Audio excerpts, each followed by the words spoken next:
pudiera que no.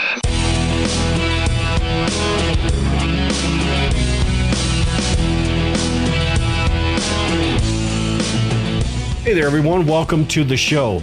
In this week's show, I've got a couple videos that I did about surviving the first 90 days after a collapse, some of the things that we should be doing, as well as some of the events that I see as possibilities in 2024. All the way from the open borders down south to the presidential election at the end of the year. Now, before we get into all that, I wanted to give you a little bit of an update because I'm changing the way I'm doing things here and on YouTube. First off, YouTube hates my Survivalist Prepper channel.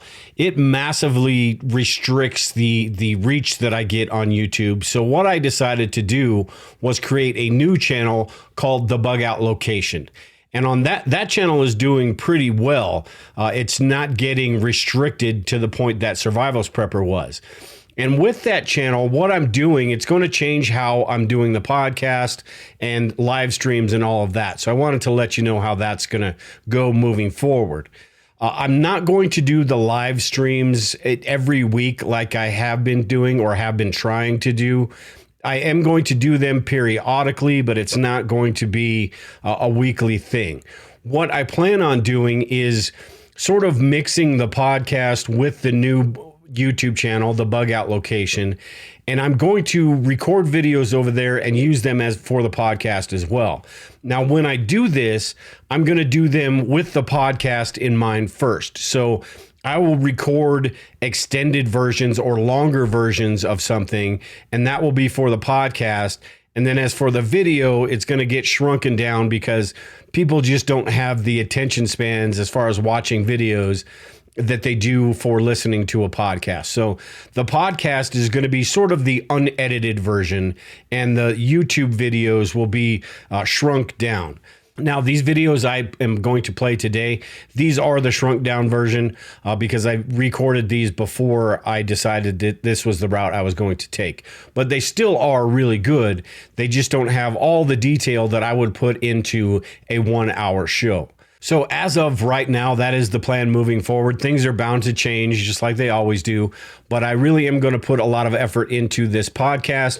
I'm going to put more effort into the Bug Out Location website and the Bug Out Location YouTube channel. So with that, let's go ahead and get into the first part of the show where I go over surviving some things we might see in the first 90 days of collapse and some of the things that we can do to try to get to that third month and beyond. So let's get into that right now. The entire economic structure of the world would collapse.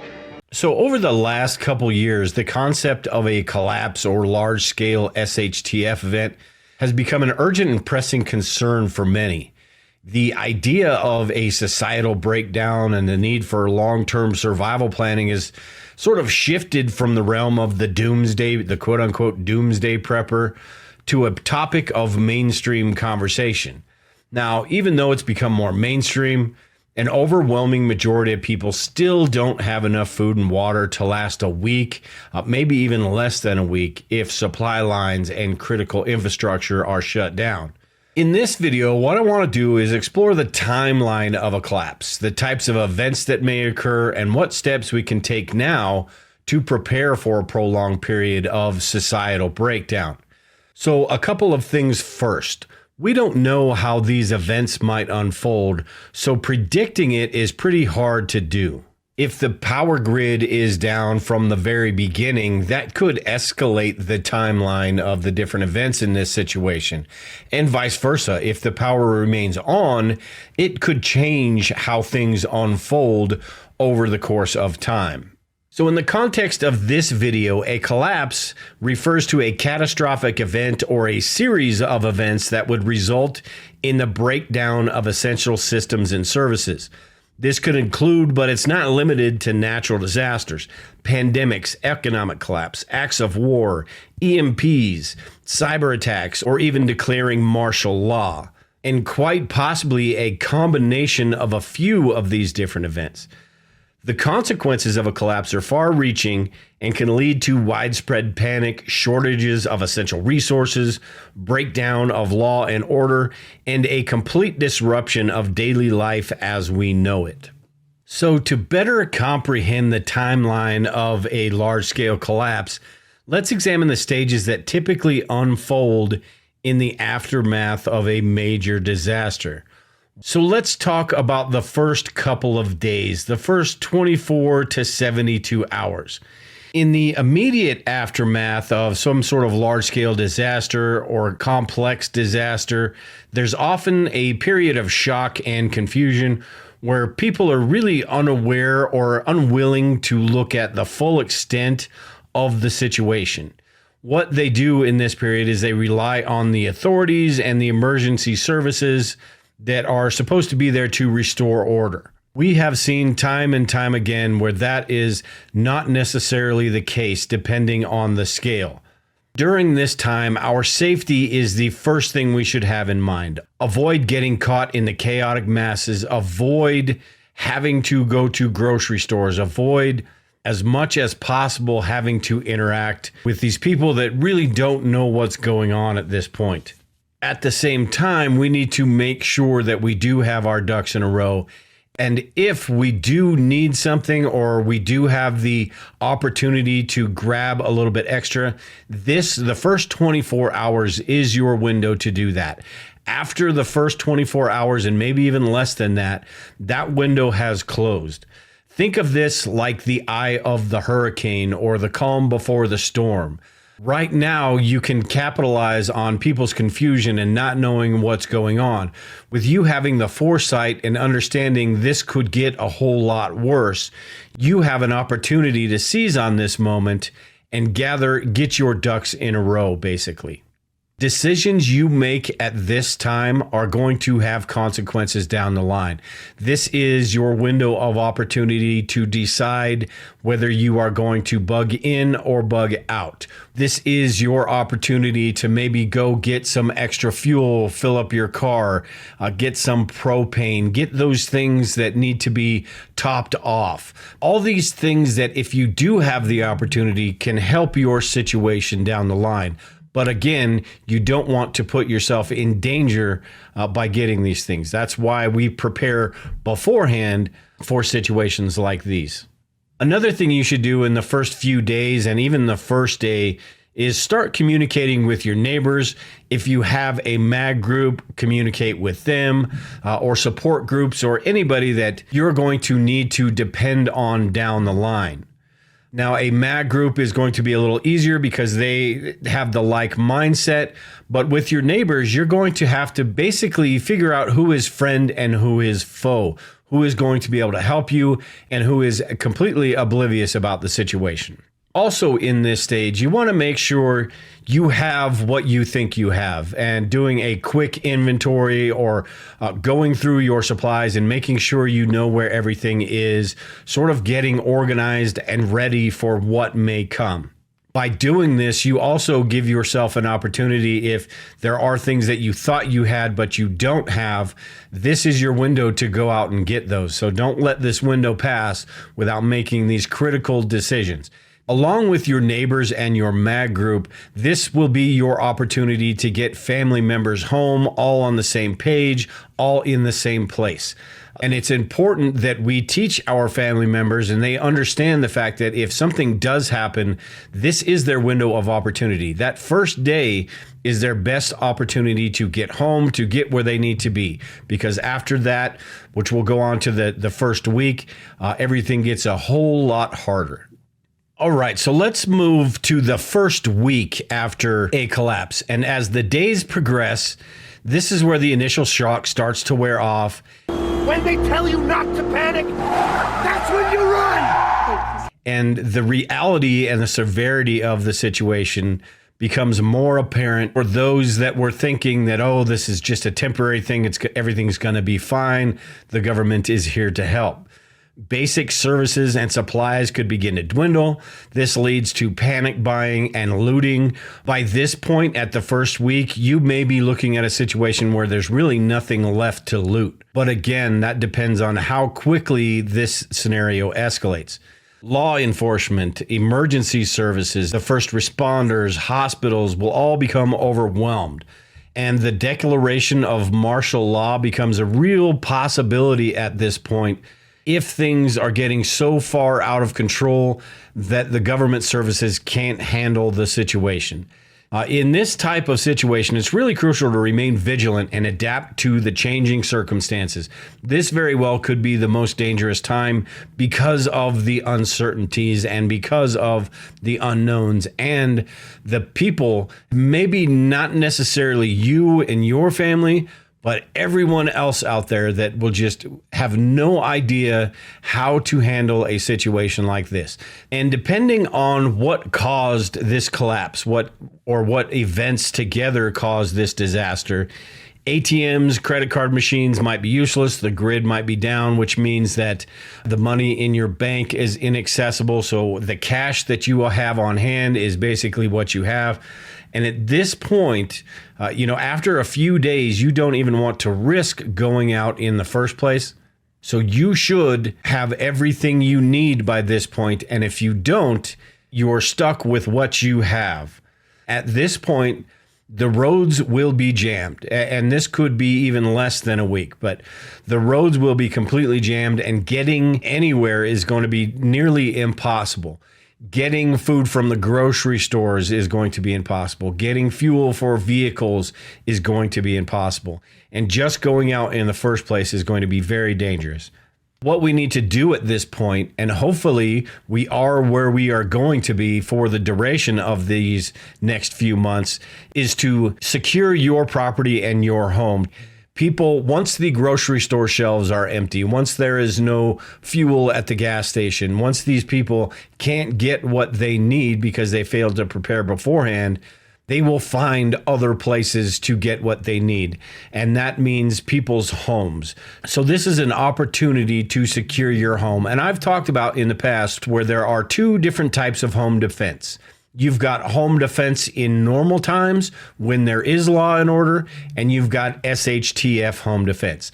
This is sort of that in-between area where you're only looking, it's only been a week, so you may not want to be digging holes in your front yard, putting the pitfalls in, or putting caltrops in the driveway, but it is serious consideration at this point. At this point, you just want to make sure that you've got your perimeter defense, your home security, and all the plans that you've hopefully had in place before this ready to roll out. Another thing that is very crucial in this stage is staying informed, gathering information. We can stay informed through alternative communication channels like hand crank radios, CB radios, ham radios, establishing communications through your neighborhood, through your family network, getting information to help you understand exactly what's going on and how things might escalate in the future is going to be critical in this point. And getting actionable intelligence is important. The word of mouth, take it for what it is. But if you can get reliable information, it's going to better help you make decisions down the line.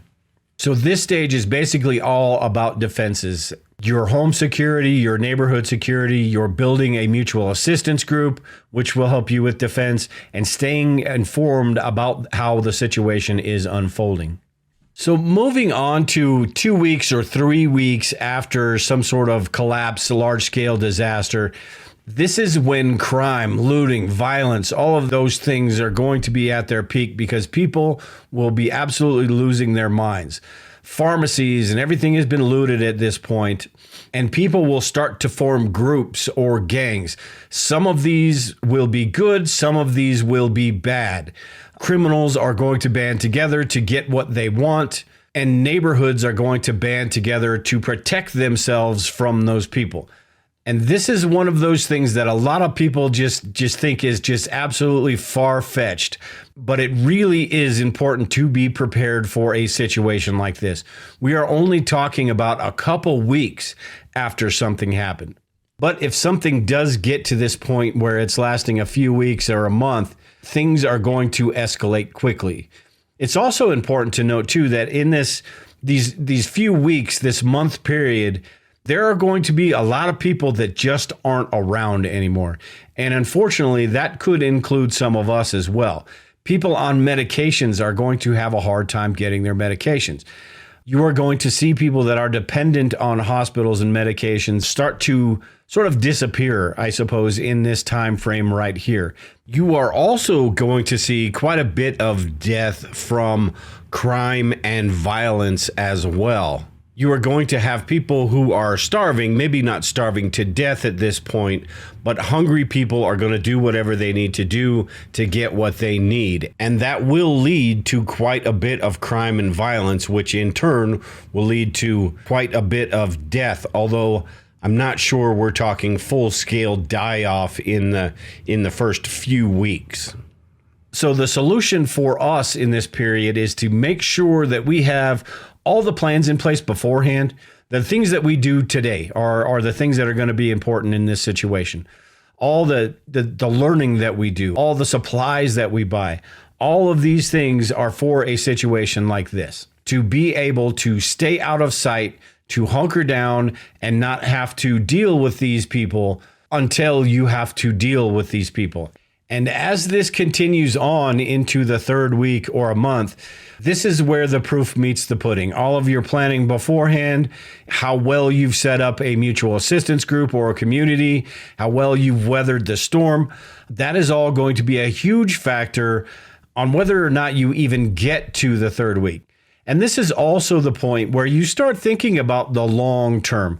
This is, you've passed the initial first days. You've passed the point where getting fuel is even an option, or grocery stores are even an option. So this is the point you start looking at the long term. You start thinking about rationing food and how much you actually have stored. So this is past that first stage, but on to the next stage. Now, when it comes to a collapse that lasts 3 months or longer, it goes past the first few weeks. It's really hard to say what exactly this timeline is going to look like because there are so many variables that go into this from day 1 to day 90. The first few days, we can make a fairly educated guess about how things are going to unfold, about how crazy people are going to get, and what they're going to do when they don't have access to food, to water, the critical infrastructure that they normally would have. But as time goes on, it becomes harder and harder to define what exactly would happen, because if it is a grid down situation compared to not a grid down situation, if the critical infrastructure, if the water sewage plants are still running, if there is a little bit of fuel available, all of these things will play a factor in how severe this situation is. But I think for preparedness purposes, we can't afford to just cross our fingers and hope that it doesn't get as bad as we think it will. Because if something does last 3 months or longer and we are around, it would be somewhat similar to a Mad Max style situation. And I'm not talking about, Thunderdome and the crazy cars and things like that, but it will be sort of a primal society, an anarchy type society. Governments will always be there to try to regain control. But until then, you are looking at a without rule of law type situation. In this 3 month or longer window, you are looking at the die-off, which some estimates have it at 90%. So you're looking at people with medical conditions. You're looking at anyone in fragile health, depending on the time of year, whether it's winter or the middle of summer, depending on where you live, that could have an effect. You've got starvation, dehydration, illness. Violence will be a huge factor as well. So when people hear that 90% of the population will die off in 3 months or so, most people think that's outrageous. But when you think about how society would be at that point, it doesn't seem that far-fetched. And at this 3 month or longer mark, this is the lone wolf, unless you are out in the middle of nowhere and you've got a great bug out location. The lone wolf will no longer exist. Groups, communities, and everyone that has banded together to try to just survive this situation are going to be all over the place. The post-apocalyptic fiction books that you read all the time, this is what that situation would look like. To survive to this point in a collapse timeline, you're going to have the supplies and the skills necessary for situations where there is no electricity, there is no running water, there are no hospitals, there are no police or fire departments available, there is no internet. All of these things that we think about now will become absolutely critical in a situation like this. Ham radio and CB radios would be absolutely essential. Groups that have the ability to communicate with each other and gather information are going to be far better off than the groups that don't. Something else to think about a situation where you're looking at this time frame, a matter of months, is blending into the crowd and being the gray man is also important. If you've got a year's worth of food and you've got a well and you've got plenty of water and you look like you're doing fantastic while everyone else looks emaciated and tired and grungy, you are a huge target at this point. So you don't want to look fat and happy. You want to look like everyone else. This could mean wearing clothes that are one size too big for you to make it look like you lost weight. This could mean not showering if you have the option to shower and looking like everyone else. That would play a huge role in a situation where you're months down the line and you're doing pretty well for yourself. You can't look like you're doing pretty well for yourself because you become the next target. So like I said, there are just so many different variables going into a disaster that leads up to 3 months or lasts even longer than that it's really hard to define exactly how things are going to unfold. But that's why we do the things we do in preparedness and learn about the different things that we learn about and even talk about the different things that we talk about that would, to the average person, seem like just completely insane, because I think at a bare minimum, people should be prepared for 3 months, 4 months, 5 months, anywhere in that range. And when you are thinking about that time frame, the whole point of this video is to show that time frame, there are a lot more things going on than just being able to eat dinner, than just being able to, have a few gallons of water left. Protecting those things and withstanding and going through the situation at hand is going to be a lot tougher than a lot of people realize, that sort of just romanticize and say, hey, I've got a year's worth of food stored, I'm good to go. It's not going to be like that.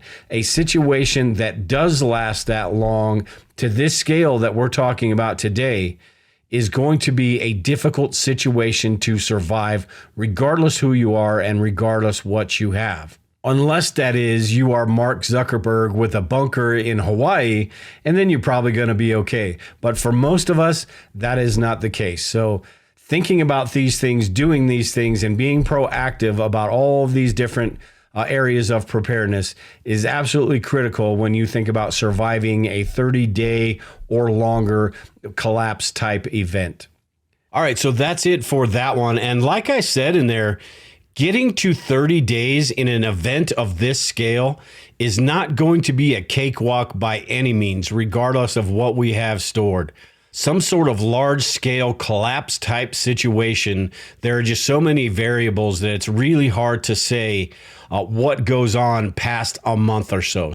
But it is something that we absolutely need to be paying attention to, especially when you consider how 2024 may go. And that's what we're going to get into next. Some of the things that could actually cause a situation like the one we just talked about, a large scale collapse type situation where everything just completely goes to crap. That is something we definitely need to have on our radar at this point. Before we get into the second half of the show, I just wanted to remind everybody, we do have, I mentioned this a little bit in the beginning, I do have the Bug Out Location membership website where we have preparedness courses, resources, all sorts of things over there to sort of help out along your preparedness journey. It's great for new preppers that are just getting into this.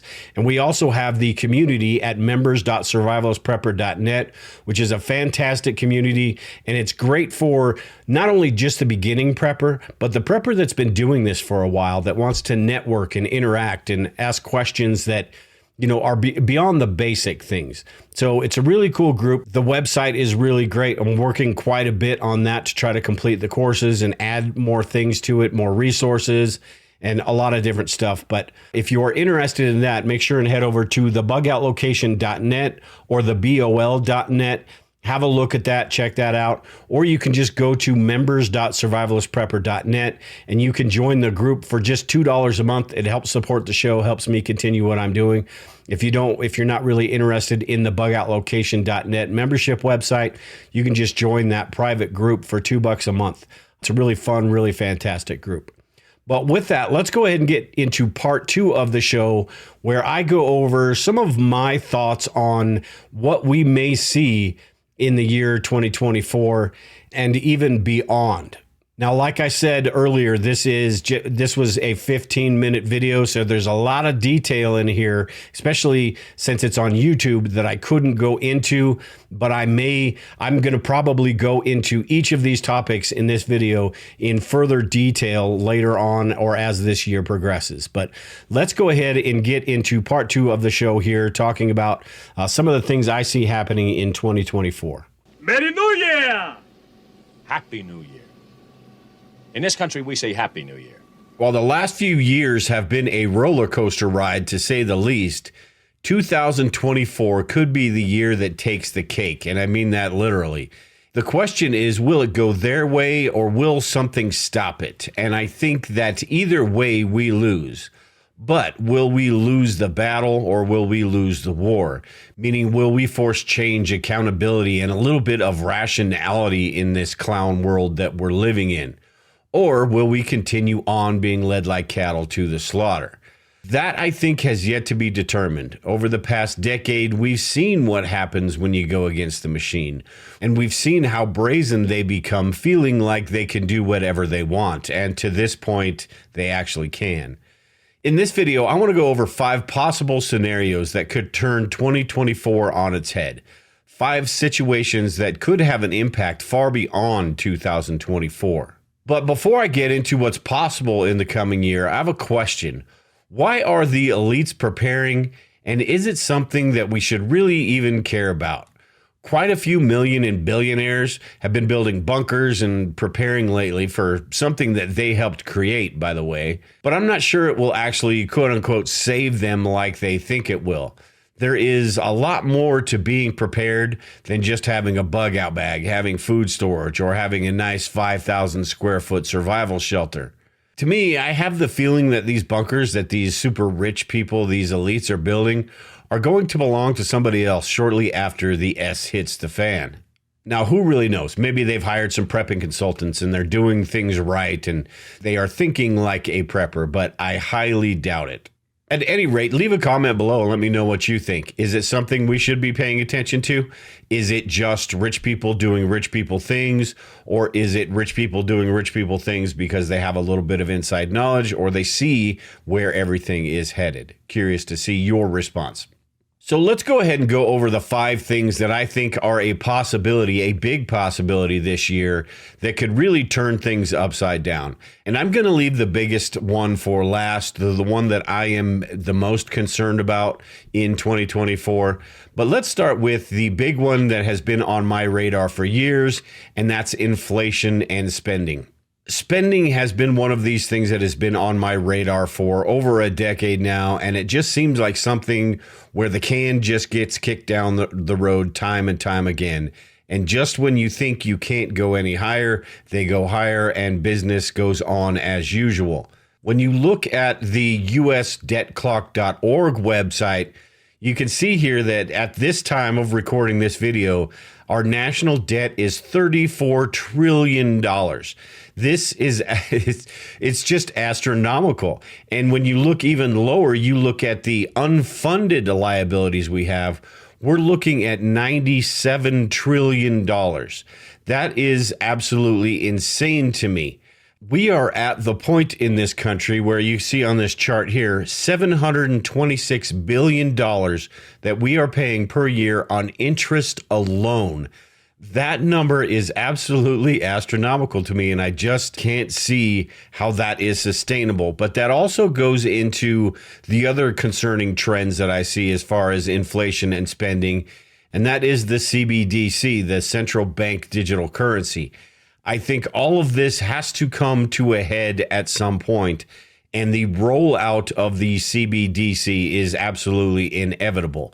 And I think we are going to see some steps taken this year to make sure to get those pieces in place, to make sure that they can account for every little penny that they can, whether that's Venmo transactions, PayPal transactions, having garage sales, whatever they can do to nickel and dime and get every little penny they can, they are going to do. The CBDC also has other implications and some of the other things I'm going to talk about today that really make it a lot easier for the government to get what they want and understand what you are doing and make sure you are towing the company line. You've also got some shipping issues. You see the things going on in the Red Sea right now. You've got, which could lead to possible shortages, which all could lead to an unstable economy, the inflation, all those things that we've been seeing over the last 4 or 5 years. Those could become a real issue as well. The shipping issues I'll go into later when I talk about global conflicts, but the inflation and the outrageous spending that our politicians do, and it doesn't seem to bother them one bit, that is a big concern this year, next year, the 10 years before this, and the 10 years after this, until something finally gives. And I think this may be the year that we see something, that turning point, I suppose. The next alarming trend that I see, and I'm not sure how big this is going to be, but it could be huge, and that's AI advancements. With artificial intelligence, which is neither artificial nor intelligent, this is woke programming and political correctness on steroids is basically what it is at this point. But there are things that could happen because of this that really lead to making these 3-letter alphabet agencies' jobs much, much easier. You've got privacy, you've got tracking. You look at the World Economic Forum's game plan, and they've had this laid out for years. So they've seen this coming. This isn't like something that they're trying to figure out. They've seen this coming for years, and they are looking at ways to harness this technology and use it in ways in order to keep us in control, basically. So who really knows where this goes and who really knows how fast it goes? Look at the internet. Back in 1990 is when it really started to pick up steam. So you're talking about 30 years or so to get to the point where we are right now. You've got cell phones that back in 2000, very few people actually had those, or they had the flip phones. And look where cell phones are today. It's basically a tracking device we keep in our pocket. So when you look at how quickly technology advances, I think with artificial intelligence, we're going to see that skyrocket just because of the things that it can do. And it's going to be far-reaching. It could have an impact on the economy as well because of jobs and layoffs and things like that. So it's really hard to say exactly what could happen because of artificial intelligence, but I know that it's going to make huge advancements this year. It's going to come out of the dark ages like it is right now, where it's basically chat bots and pictures and things like that. And it's going to be a whole lot, I don't know that I want to say scarier, but it could get to that point in 2024. And it just makes these 3-letter alphabet agencies' jobs so much easier. It makes it so much easier for the government and these other agencies to know exactly what you're doing, where you're spending your money, what you're spending your money on, and where you go on a daily basis. So it is something that is high on my radar going into 2024. Where do the advancements in artificial intelligence go? The next concern I have is the open borders. And this, as I've been watching this all year, and it seems like the floodgates are open and there's really no concern about it, almost to the point where it seems intentional. Now, my concern going into 2024 is not necessarily the open borders themselves, but what we're going to see because the floodgates have been open for so long. Who is in here now? We could see sleeper cells that sort of start to formulate. And as I go through a couple more of these, maybe there are certain situations where they are activated. You've got all sorts of nationalities coming across the borders these days. It's not just South America. You've got people from the Middle East coming over. You've got people from China coming over. You've got people from all over the place. And I've said this in a past video. We've made so many enemies that why not? Why wouldn't somebody seize on an opportunity like this? So terrorism attacks, sleeper cells, larger conflicts, all of those things I think we can see in 2024. Now, are they smaller scale or is it something bigger? And I think that is yet to be seen. But the after effects of just opening the floodgates down south really are going to have an impact, I think, this year. And we should be ready and prepared to see some repercussions of the things that have been going on the last couple of years. Next, I have global conflicts. And this is a really tough one because there are a lot of things going on. First and foremost, you've got the military recruitment, which is severely lacking in this country. You've got the lack of trust in the military. You've got the lack of mental fortitude of some of the younger people these days. And at the same time, it's not all their fault because the military these days, you sort of have to wonder what they're doing in the first place, what they're all about. With the military industrial complex, you're not sure what is actually necessary and what actually isn't, what is trading bodies for dollar bills these days. And I think that's the mentality that a lot of people have, and their trust in the military has just waned over the last decade or so. On top of that, you also have the depleted arsenal, this thing going on out in Europe. And this is not just us, this is a lot of Western countries. But what does that mean if something happens in the future between China, between the things that are going on in the Middle East, North Korea? I mean, like I said, we've got a lot of enemies. So what does that mean if something kicks off in 2024? Are we going to be able to deal with that situation? And honestly, we don't really know what's going on, but it sure seems like to me that we are sending a lot over there, using a lot, and leaving ourselves severely underprepared. And finally, you also have the situation in China, which could go a couple of different ways. Their economy is teetering on the brink, but you also have the Taiwan factor where are they going to decide that this is the time to go in to take over what they need to? You've got the elections coming up in Taiwan. You've got their economy, like I said, just in shambles. So does that start to fall apart?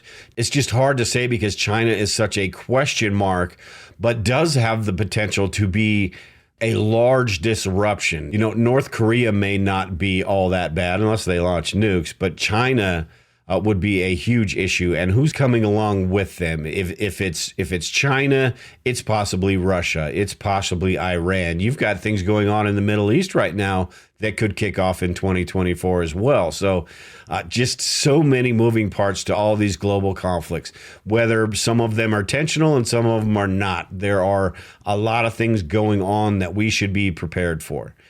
Now, the last one I've got here, and this is the big one to me, because this is something is going to happen around election time, whether that's a false flag event, whether that's a large scale disaster meant to disrupt everything.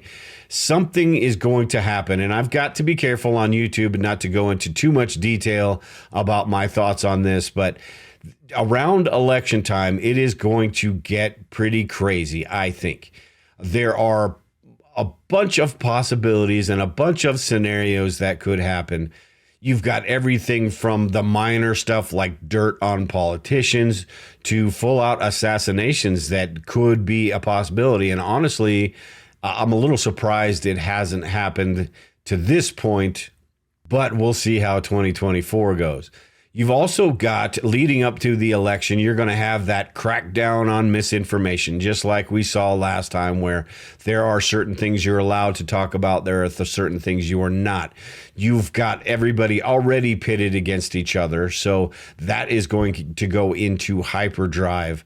making sure that everyone understands who is the threat to democracy. And when I say threat to democracy, I mean threat to their democracy, not a threat to our democracy. And I think the biggest thing with the election coming in 2024 is the potential for civil unrest, for riots, for even a small scale civil war type situation. And something that could start as a small scale situation and lead to something much, much more. This has potential to be one of the most disruptive elections that I've seen in my lifetime. They have set the pieces in place. They've been doing this for almost a decade now of just completely doing whatever they want, saying whatever they want, and demonizing whoever they want. So we are going to see some pretty stressful times around this time of year coming up in 2024. And how this shapes out, this is what I was talking about in the beginning. Do we win the battle or do we win the war? How this shapes out will have a huge impact on the fate of this country, bigger than a lot of people believe. So to me, it's more of a watching how things unfold in early 2024, middle 2024, and just waiting for that final straw to see where things go in the future. I'll be talking quite a bit about the election coming up, I'm sure, but that is one thing. There are so many different possibilities. There are so many different moving parts these days that it really is. I don't know that there is any way to predict. I think all we can do is prepare and get ready for and do the things that we need to do, because it's just so uncertain. But I think it is certain that there will be some of these situations, maybe not all of them. Maybe they don't play out exactly like I sort of think they will in my head. And honestly, I hope they don't. But preparedness is about planning ahead for all these things, and that's exactly what I plan on doing. So with that, these are just 5 things that I've thought about that are on my radar that really have me thinking about what's going to go on this year, because I truly do believe this is going to be an insane year. And I know I've said this 3-4 years in a row now, and they all have been crazy, but I don't think any of them are going to compare to what we are going to see this year. And I hope I'm wrong, but we will, we'll see down the line. But if you have any ideas, any thoughts on this, what things you are concerned about heading into 2024, leave a comment below and let me know. Also, like I said in the beginning, leave a comment and let me know if it bothers you or if you could care less that the elites are preparing and building their survival bunkers and probably buying islands and all sorts of different things that they're doing. Leave a comment below and let me know if you care at all about that. But with that, everyone, take care and prepare, and we will talk to you all later.